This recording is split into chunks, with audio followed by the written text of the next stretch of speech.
এখানে আমি চিকেন নিয়ে নিয়েছি। চিকেনের ভেতরে আমরা টমেটো পিউরি, পেঁয়াজ বাটা আর ক্যাপসিকাম নিয়ে নিয়েছি এখানে, আর ধনেপাতা কুচি একটুখানি সামান্য নিয়ে নিয়েছি।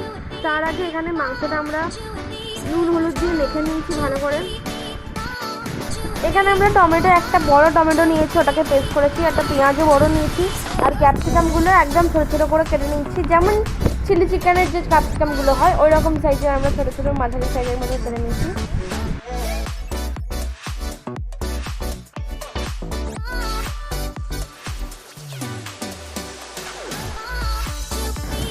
কড়াইতে আমরা এখানে তেল নিয়ে নিয়েছি, সামান্য একটুখানি তেল নিয়ে আমরা এই চিকেনের পিসগুলো একটা করে নিয়ে ভেজে নেব।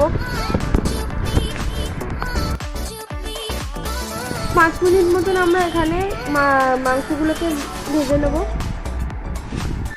এটা কষানোর পর যে মাংসের জলটা ছিল আমরা মিক্স করেছিলাম, সেই জলটার একটু এক্সট্রা জল আমরা কষানোর পরে দিয়ে দেবো।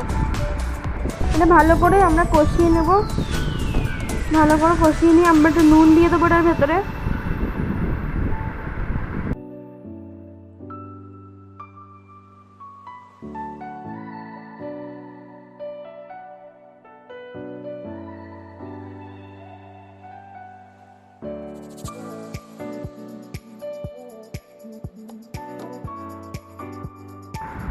এখানে এটা ভালো করে কষানোর পর আমরা এটাকে 30 মিনিট মতো ঢাকা দিয়ে রাখবো।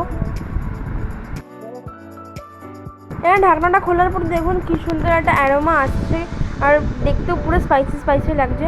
এখন আমরা এখানে চিকেন মশলা আর গরম মশলা দিয়ে দিয়েছি। গরম মশলা চিকেন মশলা দিলে আরও ভালো একটা গন্ধ আসবে।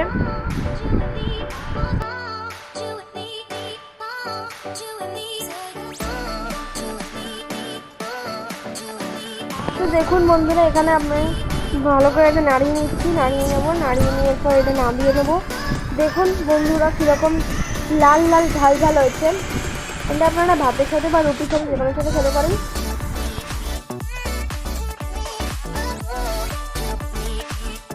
তো ভিডিওটা এত অবধিই থাকবে। তো এখনের জন্য টাটা বাই বাই।